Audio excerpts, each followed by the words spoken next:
was a bold vision. Groundbreakings on major developments in every ward across the district. The Wharf, St. Elizabeth's, Walter Reed, Audi Field, the entertainment and sports arena. When the mayor came into office, she tasked us with a few things. We need to get long-stalled projects moving forward, and she wanted them done quickly, but she wanted them done right. 4 years later, welcome to Audi Field. Isn't she lovely? Washington, D.C. is a city transformed. Today is a great day in Ward 8. I got 3 jobs. I've got to be focused on increasing tax revenue in the District of Columbia, getting D.C. residents jobs, and I've got to be focused on affordable housing. What we have today, ladies and gentlemen, is the home of the Washington Mystics.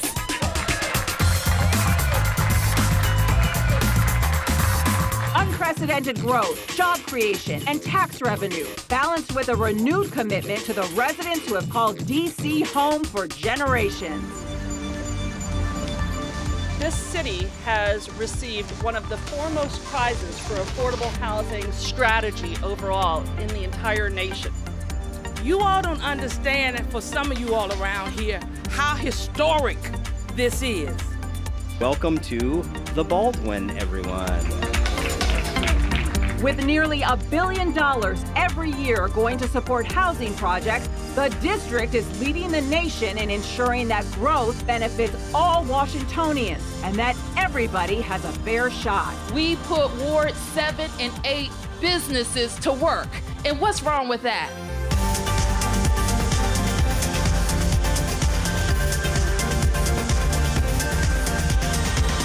We appreciate every development that's here. And I'm most excited about our entertainment arena. So I can go out in the evening, I can walk down the street. This project demonstrates just how you can have historic preservation and have wonderful community-supported economic development. Since 2015, the Bowser administration has delivered 7,200 affordable housing units with more to come.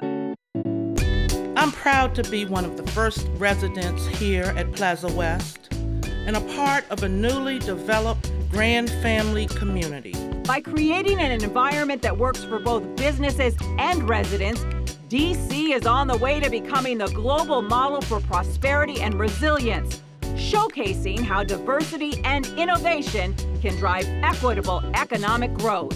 Economic development also allows us to send a message that Ward 8 is open for business. Ward 8! It's allowed me the opportunity to work full-time and also be able to go to school full-time and pursue a graduate and PhD. Together, we're making a great city better. Keep moving, everybody. And the best is really yet to come. Congratulations. Ladies and gentlemen, welcome to the 5th annual March Madness.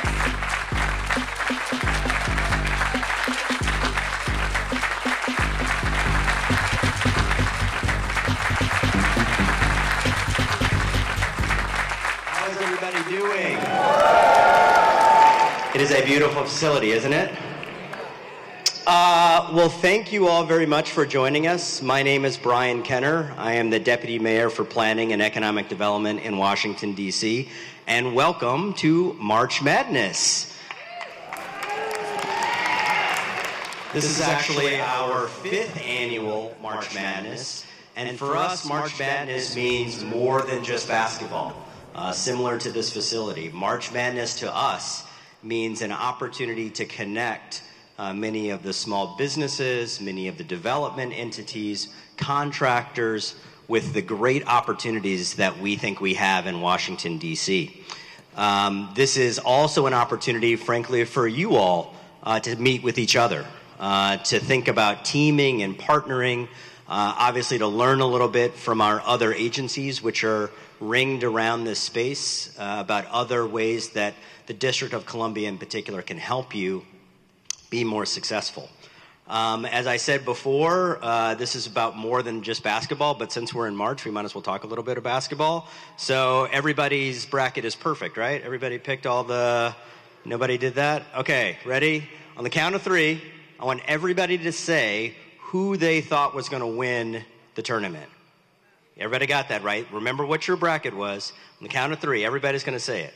Ready? 1, 2, 3. I didn't hear Iowa, but that's okay.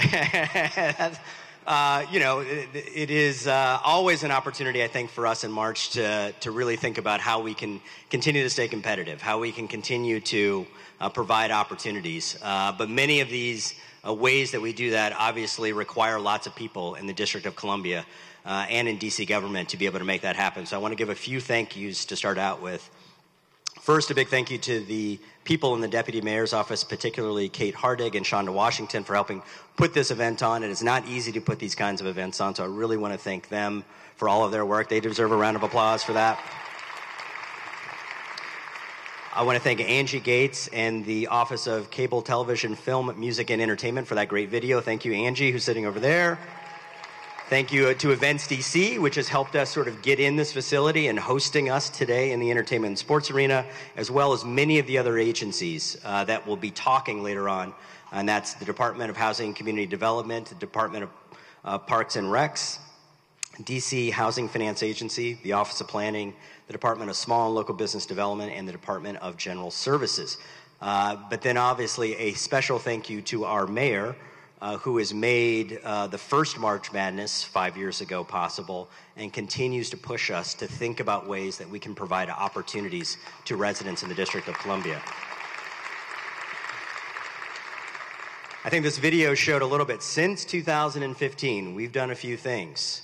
We have enabled about $5.5 billion in construction and development projects to occur over the last 5 years. We have cut the ribbon on close to $2.5 billion in development that has happened. And while it is important to always measure our success, we obviously also think about the impact on people.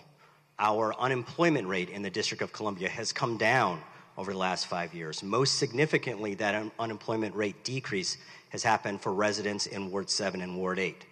And that is something that we care tremendously about.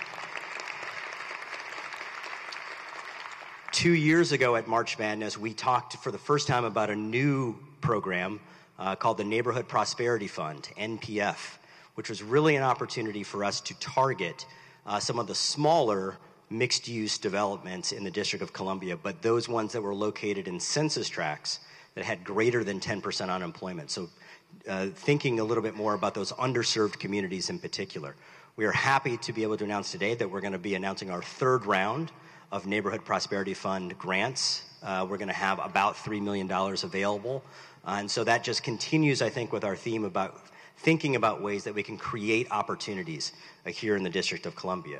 Earlier this year, as a part of the Neighborhood Prosperity Fund, we announced the opening of Good Foods Market, which is right actually down the street here in Ward 8, a great supermarket. And we know that supermarket deserts in particular are an issue in Washington, D.C., and so we were happy to announce, I think, one of the first new grocery stores that opened east of the river, I think, in 20 years. And so we were very happy to be able to move that forward. Today, you're going to be hearing a few things. You're going to be hearing a little bit about, obviously, some of the development, construction opportunities that we have in the District of Columbia. We have a special announcement around some small businesses with the Department of Small and Local Business Development. Their Dream Grant awardees are here with us today. Big applause for them. And most immediately, sort of a new program, which was enacted last year all across the country, and something that I think will help to shape many of the opportunities that we have in the district for years to come. Opportunity zones. How many people know about opportunity zones? How many people don't know about opportunity zones? That's okay. That's okay. We're going to be talking about opportunity zones and their importance that they're playing not just nationally, but most specifically here in the District of Columbia, as well as being able to announce some new funding and support that Washington, D.C. is going to be doing in support of opportunity zones. With that, I'd like to actually introduce a few people to join me here on the stage here. First is our mayor, Mayor Muriel Bowser, who has been a champion of development and small business. Next is our Congresswoman Eleanor Holmes Norton, our warrior on the Hill. And finally, our special guest, Senator Tim Scott, who has been an architect of opportunity zones nationally and an advocate of small business.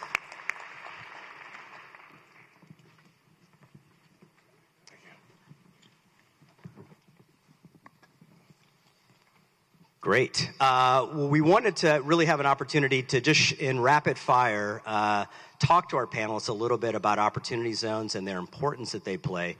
And so I think that the first question, and I'll direct this, Senator, to you, you are really the architect of opportunity zones. And so we're very honored to be able to have you here on the panel today. Could you talk a little bit about sort of what your thought process was when you were thinking about it and the impact that you wanted to have? Certainly. As a kid who grew up in a single-parent household, mired in poverty in one of today's designated opportunity zone areas in Charleston, South Carolina, I always felt like so many members of my community had lots of potential, but not the access to the opportunities.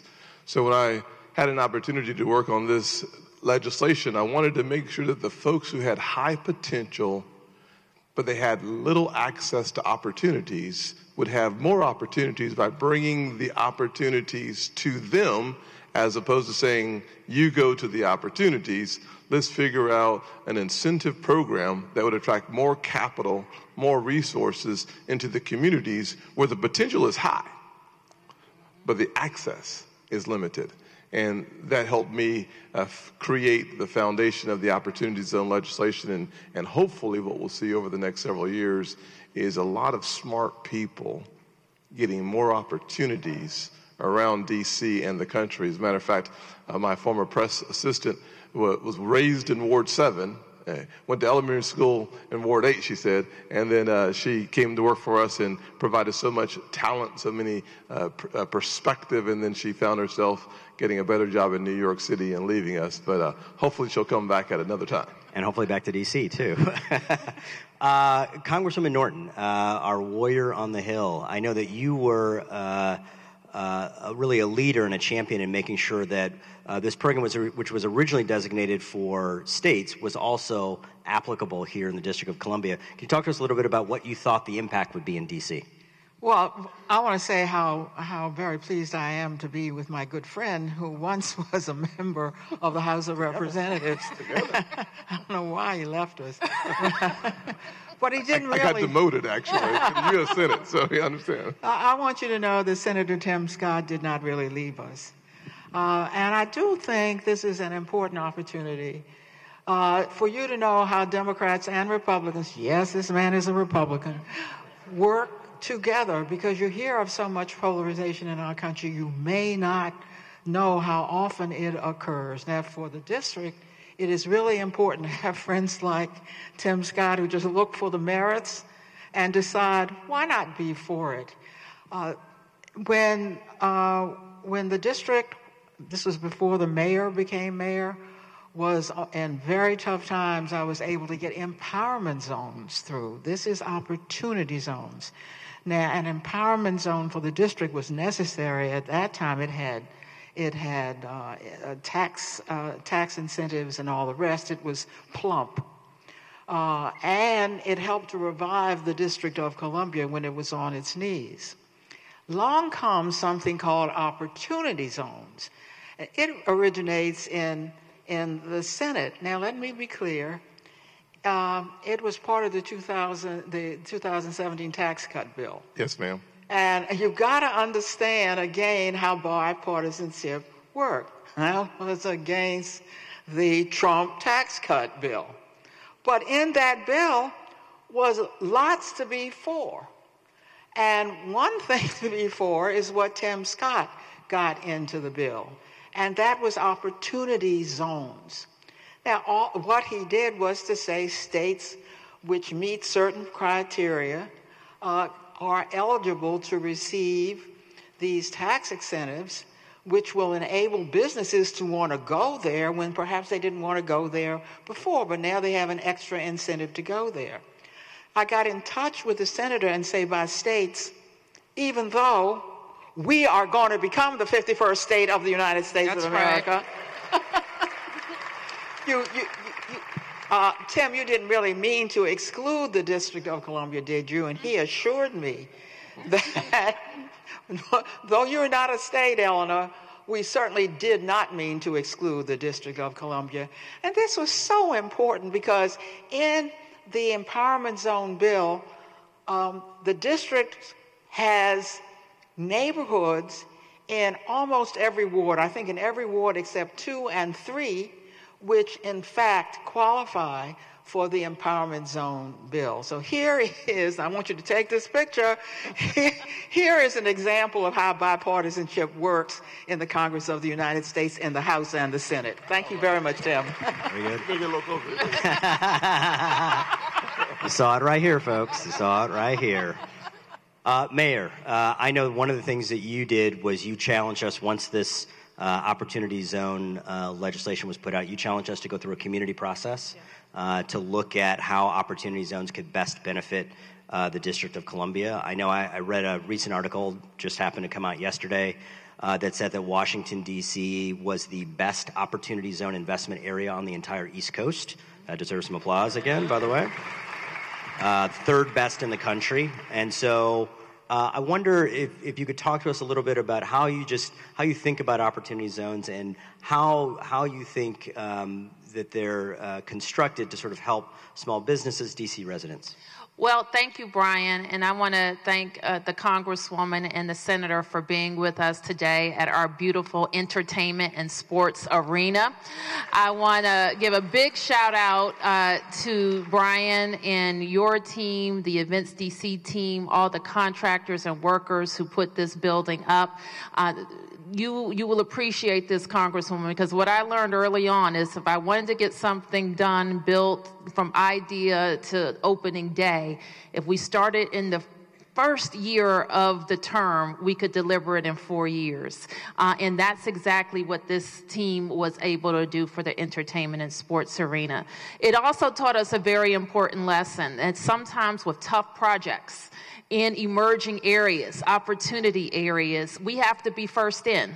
And when DC is first in with a $65 million investment, it signals the investment community, the development community, small businesses, homeowners, that this is a place that's open for business and ready for business. And that's exactly how we thought of the Opportunity Zones as well. As I recall, we had a short turnaround time to work on it. Moved through the Congress very quickly. And our DMPED team put together a community process. We identified our 25 Opportunity Zones. And we emphasized how we could get those dollars on the east side of the city in Ward 7 and 8. I think, 17 or 18 out of the 25 Opportunity Zones are in Wards 7 and 8. The other important thing about Opportunity Zones, and as we go through our budget process right now, it is important to emphasize this. In this budget, we've been able to increase our investment in the Housing Production Trust Fund by $30 million. Now we're at $130 million. Big news. We were able to invest in a preservation fund that allows us to preserve, I think, up to 1,100 more units. And for the first time, we've created a workforce housing fund for those teachers and firefighters and police and DC government workers who don't qualify for the other programs, but they're not rich and they're finding it difficult to find affordable housing in DC. $20 million for that workforce fund. But what we know is this: we need new tools, because our local funds can go so far. And what this does, what the senator was able to do with his legislation, is say to investors who stand to gain a tax advantage by putting their money in good investments in our opportunity zones, that we are going to help you craft good opportunities here in the district. So opportunity zones represent another tool on top of what we're doing locally, on top of what we've been able to do with other tax credits that are federally incentivized. This one is an important tool to put new money into areas where we hadn't had that money. And what we also have been able to do, and Brian, I know you want to talk in more specificity about this, we want to complement what this federal tax incentive is doing locally because we want to ensure that it trickles down to the mom and pop. We want to ensure that it helps people get started and be ready to take advantage of those opportunities. So there are a few things, starting off with what we're going to call the OZ Core. And why don't you tell everybody what the OZ Core will do? Indeed, and we've got a little bit of an explanation right here, but for people who can't quite, don't have the eyesight, and neither do I, to read that. We really want to create an opportunity for those businesses that are already in opportunity zones that may not know exactly how to take advantage of opportunity zones and the benefits that can accrue to them. And so we're creating something we call the Community Core, which is really just going to be a pro bono set of lawyers, accountants, and so forth that can be free advice to existing businesses, particularly in Ward 7 and 8, to be able to find out how opportunity zones can be most constructive to them.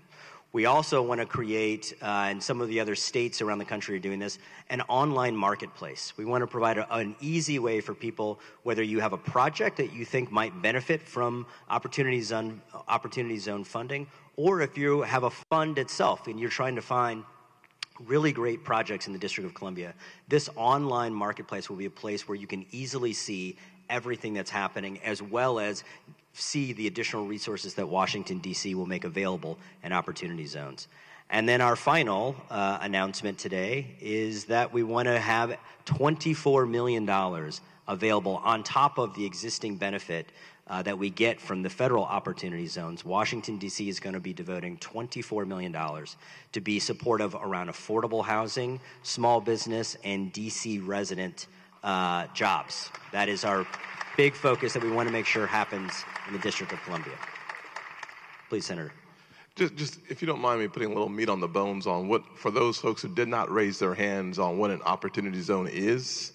So there are 25, as the mayor said, in the city of D.C., but what an opportunity zone is it provides a tax incentive for folks who are looking to invest in certain areas of the country. And in this area, I'll make it simple from my perspective.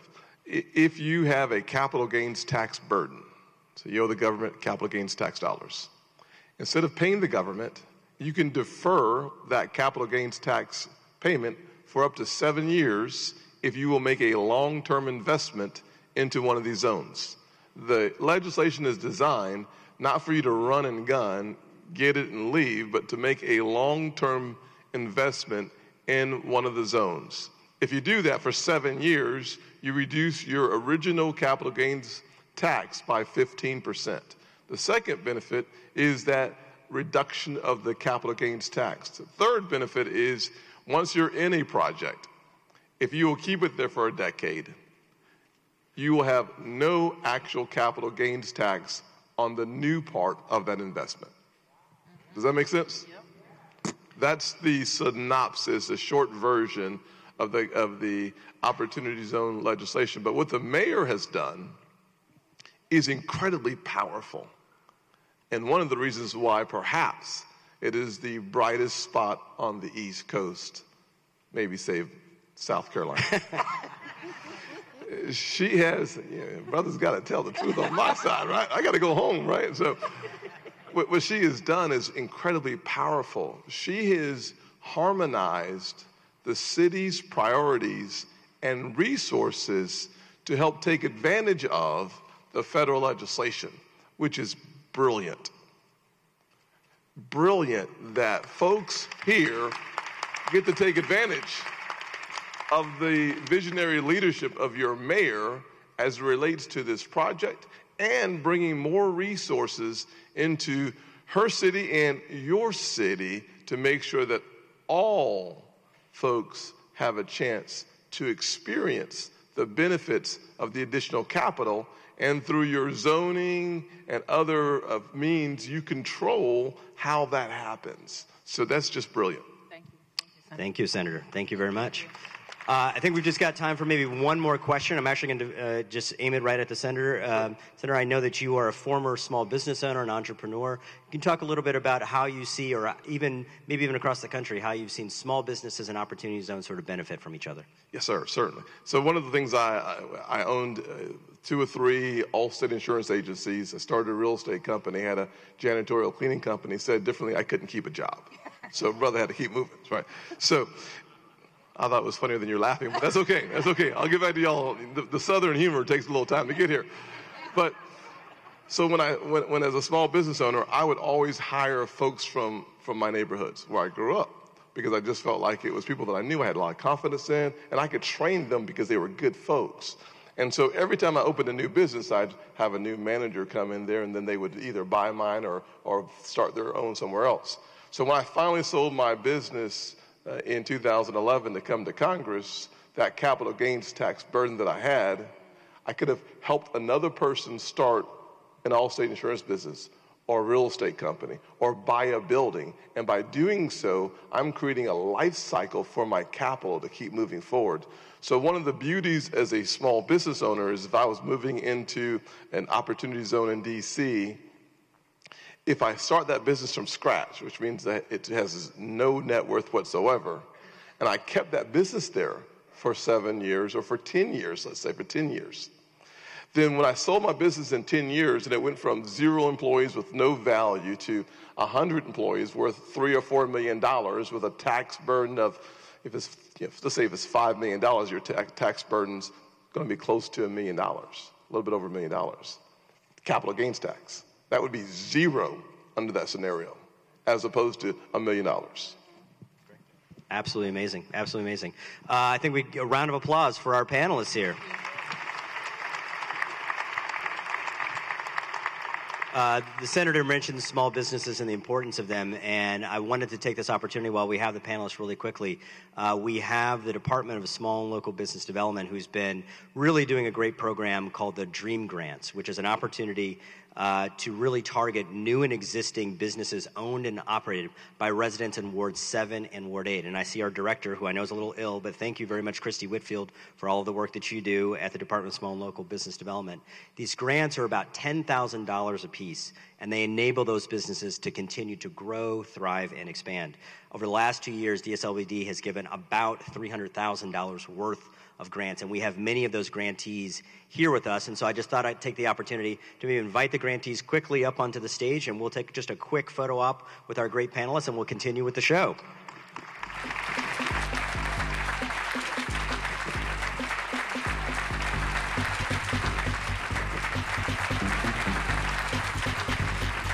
It's a great opportunity that we always have to be able to recognize our small businesses that are doing so much in the District of Columbia.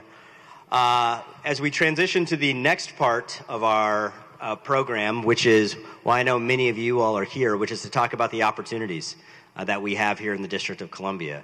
And I think first up today is a person who has been around for the last 4 years or so, who has really made sure that so many great projects in the District of Columbia continue to happen. And so I'd like to welcome up Sarosh Opadwaller, our Director of Development in the Deputy Mayor's Office.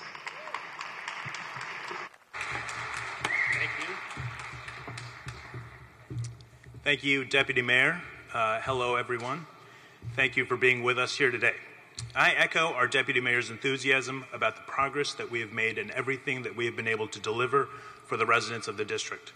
4 years ago, I stood here before the March Madness audience, and what an amazing 4 years it has been.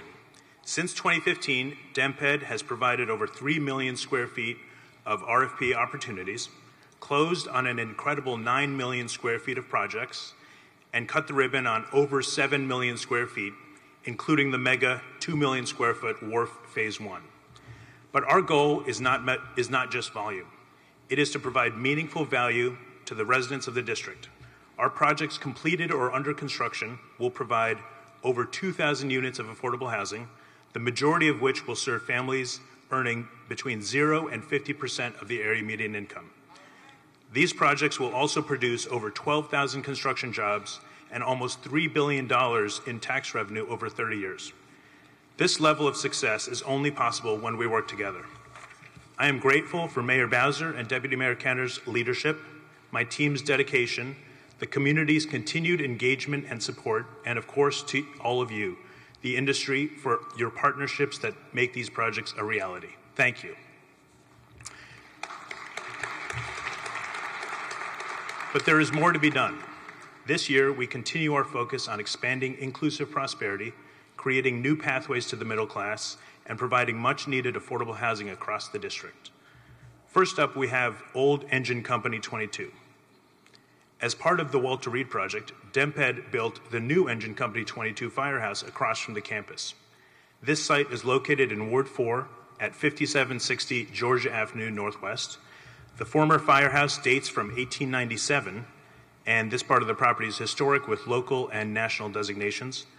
The district's fire and EMS department will retain some programmatic uses of the site, and its location on a Metrobus priority corridor and its proximity to Rock Creek Park make it an attractive site for new investment. This RFP is scheduled to be released in the summer. Next, we have the long-sought redevelopment of the former Fletcher Johnson School. This project will be solicited through Mayor Bowser's signature Our RFP process, the sixth project to do so. The Our RFP is a Bowser administration initiative created to engage the community as early as possible, understand their perspectives and interests, and incorporate their input in the solicitation. The Our RFP serves as a great way to let the community and stakeholders share their priorities while also hearing and balancing the priorities of the neighborhood and the district as a whole. Fletcher Johnson is located in Ward 7 at 4650 Benning Road, Southeast. This site is over 15 acres and is the fourth largest city-owned parcel in the district. The site is located in the heart of the Marshall Heights community, several blocks north of the Marshall Heights Library. This property provides a unique opportunity for the district and the greater Ward 7 community. This RFP will also be issued in the summer. Next, we have the Reimagining Reeves study, centered around the Frank D. Reeves Municipal Center on U Street and coupled with two other publicly owned sites in the vicinity. A product of Mayor Marion Barry's foresight and economic development investment in the U Street corridor, the Reeves Center has anchored the neighborhood for over 30 years. Now, DMPED, DGS, and the Office of Planning seek to understand how potential redevelopment can respond equitably to the residential, commercial, civic, and social needs of the neighborhood. This process will engage the community to hear from residents, businesses, civic groups, and elected representatives. The Reeves Center is located in Ward 1 at 2100 14th Street Northwest.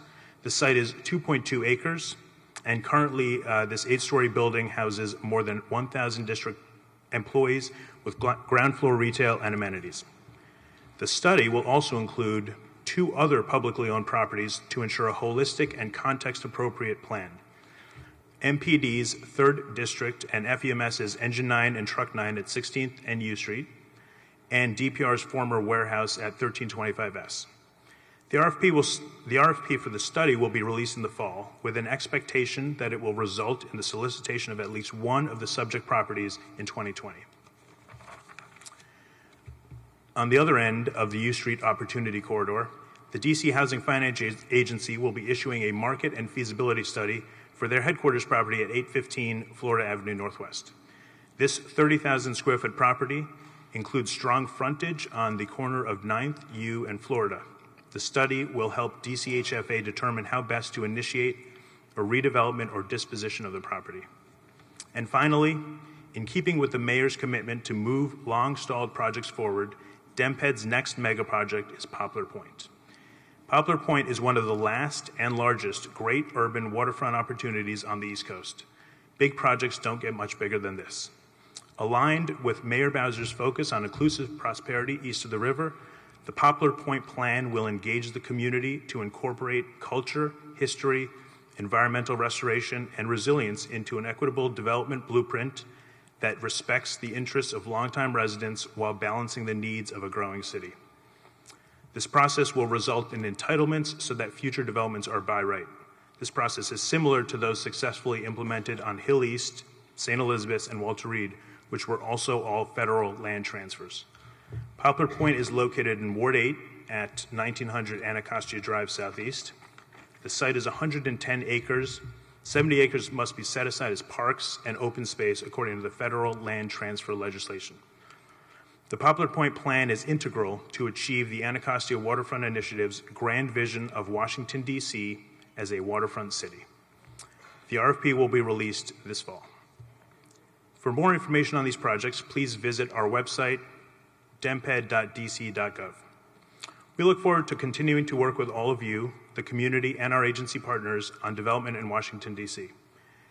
With that, I would like to transition to our next speaker, Polly Donaldson, the Director of the Department of Housing and Community Development, to tell you about opportunities from her agency. Please help me in welcoming Director Donaldson.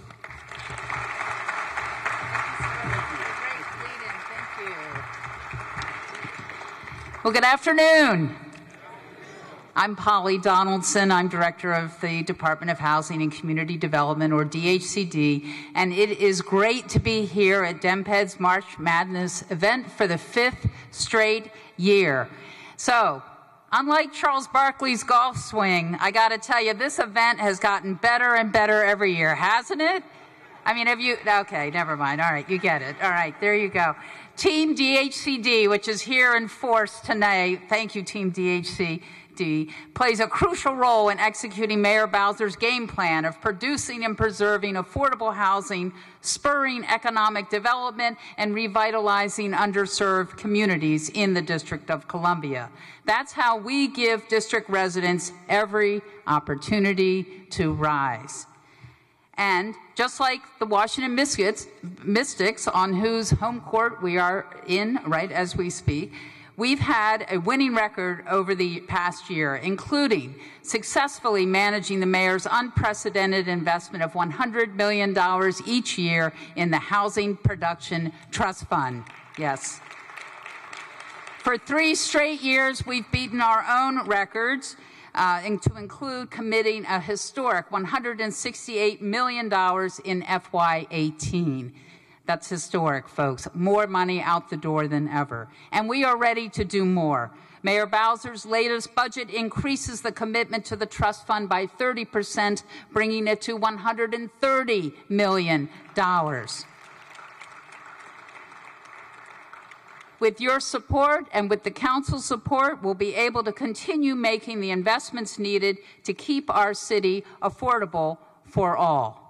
We've also continued implementing key housing preservation strike force recommendations, such as leveraging our $10 million public-private preservation fund to a projected $40 million, of which 90% is already committed to projects across the city. But we're not stopping there. The mayor's budget plan will increase that preservation fund by 50% to $15 million, which will leverage an additional $45 million, which will help preserve even more housing for existing residents within opportunity zones, as you just heard, and in other areas of the district. We've also successfully acquired and disposed of vacant and blighted properties to create affordable housing opportunities for district residents through the Vacant to Vibrant DC program. And thanks to Mayor Bowser's leadership, jurisdictions across the country are looking to DC as an example of how to create and preserve affordable housing. That's right. Our mayor is leading the National League of Cities Housing Task Force, and along with her counterparts in Boston, LA, Atlanta, Denver, and other cities, is addressing the challenges of housing affordability, supply, and investment, both nationally and regionally here in the DMV. We have had some great success and are very excited at what the future holds. But with that, let me introduce 3 new opportunities that we're presenting to you today. The first property is 199 Chesapeake Street Southwest, located in Ward 8 on the corner of 2nd Street Southwest and Chesapeake Street. It is 17,500 square feet and is currently zoned R2. We plan to release a solicitation for this project on May 1st. This site's transformation will help deliver much-needed workforce and affordable housing, aligning with Mayor Bowser's goal to create 36,000 residential units in the district, at least 12,000 of which will be affordable housing by the year 2025. That's a big goal, but we can do it. Yes. Our next opportunity will actually sound very familiar to many of you. DHCD will be auctioning at least 12 sites through our Vacant to Vibrant DC program. Similar to last year's auction, it will be conducted online by Alex Cooper auctioneers, and any redevelopment will require varying levels of housing affordability. The auction will be open from May 10th through May 15th. Please visit DHCD's table and also the Alex Cooper auctioneer table over in the corner and sign up for our email alerts to get details on our upcoming pre-auction informational session. So please stop by that table to get more. And then finally, and I know this is what everyone always looks forward to, I am happy to announce that the next round of our consolidated request for proposals for affordable housing projects will be released on June 28, 2019. Through DHCD's Development Finance Division, we use these RFPs to award federal and local funds to produce and preserve affordable housing units, and the 2019 RFP will include up to $100 million in gap financing from the Housing Production Trust Fund, as well as other local and federal housing sources. So look for that at the end of June this year.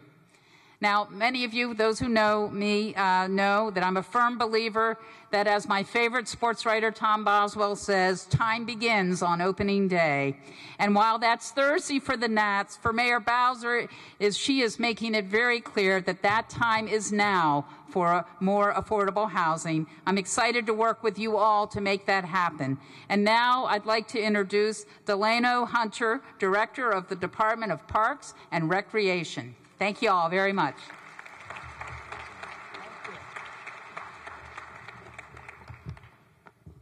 All right, good afternoon, everyone. Again, my name is Delano Hunter, and I'm proud to serve as the Acting Director of the DC Department of Parks and Recreation, and I'm very excited to be here with you this afternoon. At the agency, we have a formal mission where we promote wellness and conserve the natural environment and promote growth and development. But we like to drill that down in its most basic form to we are the agency where we bring the fun. And we bring the fun across all 8 wards. And in order to do that, you have to have facilities and amenities which actually facilitate having fun. You may not know this, but DPR is one of the largest landowners and operators in the district, with more than 900 acres of green space, 365 parks, 95 playgrounds, 74 recreation facilities, and over 50 aquatic facilities and features. Just by show of hands, how many of you all have visited a DPR facility within the past year? All right, that's great. You are one of nearly 4 million to do so over the last year. And DPR is working with our sister agency, the Department of General Services, to create exciting opportunities for those of you in attendance today. While we have many upcoming projects, I'd like to briefly highlight 4 of these this afternoon. The first, the Therapeutic Recreation Center. I was just here this morning, and despite this center being nearly 50 years old, it's still bustling with activities. In fact, if you would have visited this center in the 1970s, this was not just the envy of the nation, this was the envy of the world. We regularly hosted international delegations to take a look at this facility. And this one has a unique mission. The DPR's Therapeutic Recreation Division provides numerous adaptive programs and activities for persons with developmental disabilities, most of which occur at this Therapeutic Recreation Center, which is located in Ward 7 at 3030 G Street. This total project is $37 million, and DGS, on behalf of DPR, will issue an RFP for architectural services in 2019. This is a 7.5-acre site which will be designed as a therapeutic campus, complete with the accessible and inclusive playground, sensory gardens, adaptive outdoor fitness equipment, and outdoor amenities conducive to creating a premier TR Center and Wellness Campus in the Mid-Atlantic. And with the investments of your tax dollars and the vision of our mayor, once again, the TR Center will become the envy of the nation.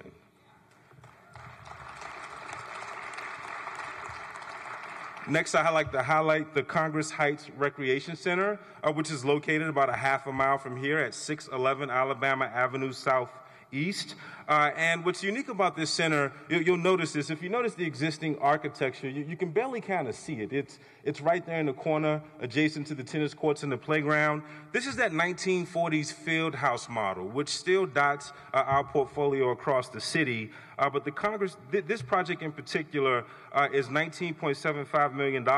And again, the RFP for architectural services will be released in April of 2019. This recreation center, of course, is small and outdated. It will be demolished, and we're really looking to holistically service this 4-acre site with a new facility.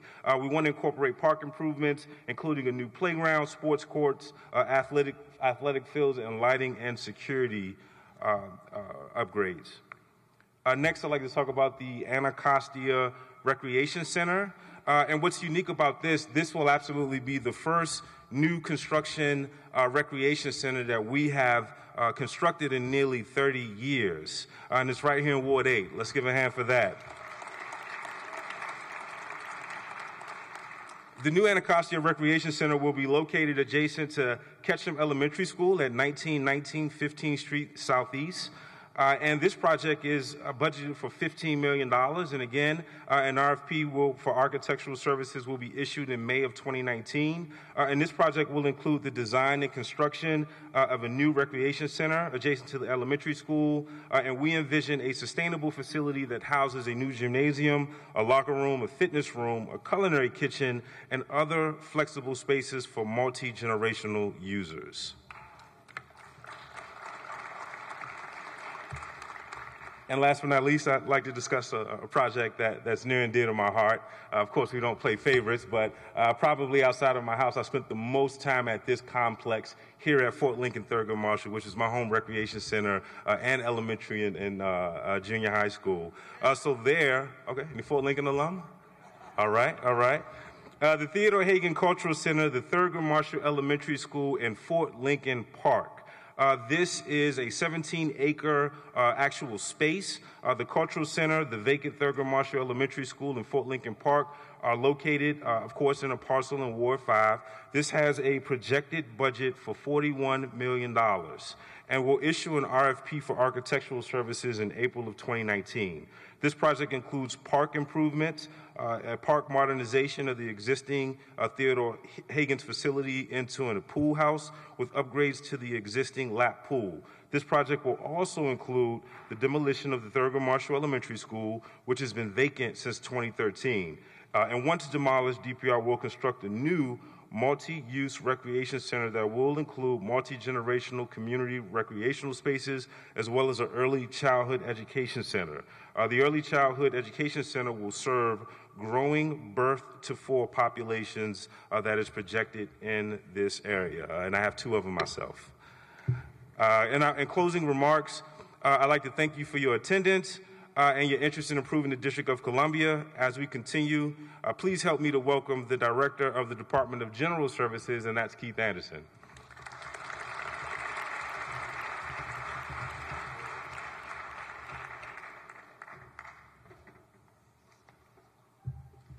Good afternoon, everyone. I would first like to bring greetings to our Mayor, Deputy Mayor Brian Kenner. And I'd also like to thank Senator Scott and Congresswoman Norton for being here today. That was truly an all-star lineup and just a strong support of the local business here in the District of Columbia. And I'm glad that the Department of General Services is and will continue to be a strong supporter of what is now the 5th annual March Madness event. And Deputy Mayor, I want to be clear about something. My bracket is still alive and well. For those of you who, when he asked for who would take the tourney, I heard someone over here say Virginia, someone over here say something about Duke, but I want to be clear.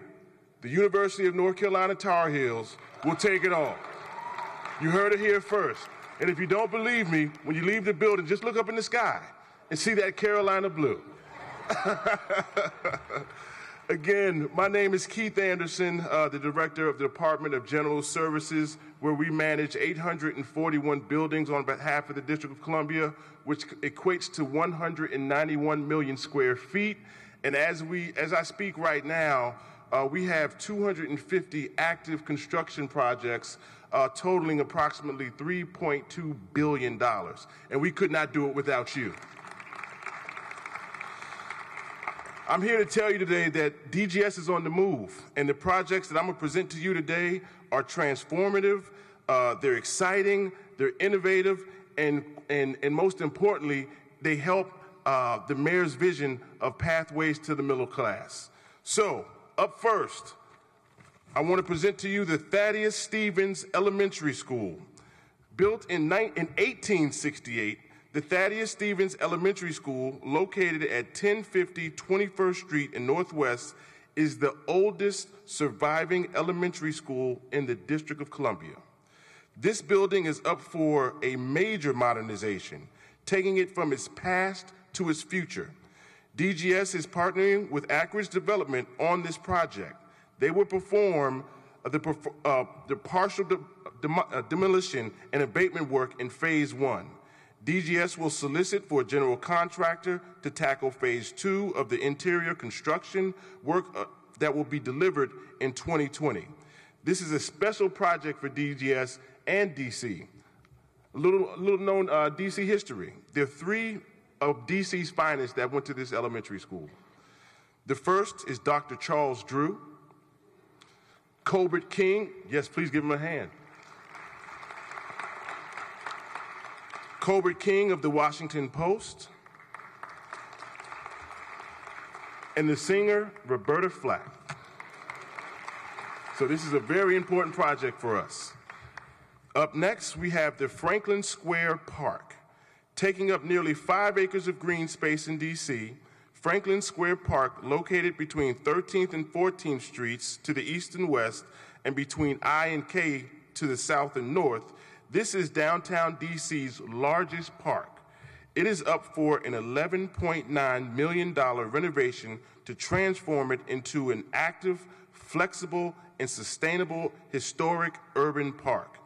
DGS seeks a general contractor to provide all work and construction services to build out the approved design, which includes public restrooms, a renovated fountain, and a children's play area, including splash pads. This will be a very exciting project for the District of Columbia. And finally, DGS is looking for small businesses and CBEs that can provide reliable goods and services. Something we are seeking right now, and that's very important to the district, is a company that can perform comprehensive facility condition assessments of district-owned properties. These assessments will help determine what's in need of repair, alteration, and improvement. This data will help the district develop the best short, medium, and long-term capital improvement strategies. This is a $1 million project. We also want to engage with multiple contractors to provide comprehensive maintenance services for our short-term family housing facilities in wards 5, 6, and 8. These services will include preventive maintenance, janitorial services, as well as landscaping, to name a few. Additionally, DGS offers multiple citywide contract service awards, from comprehensive janitorial to housekeeping services at various locations in the District of Columbia's portfolio. There's a great deal to choose from, and we want you to be part of what we're doing for DC residents. So be sure to visit the Department of General Services display table just behind you and learn more about the projects and exciting offerings we have for you. Now I'll turn the mic back over to Deputy Mayor Kinner. Go Tar Heels.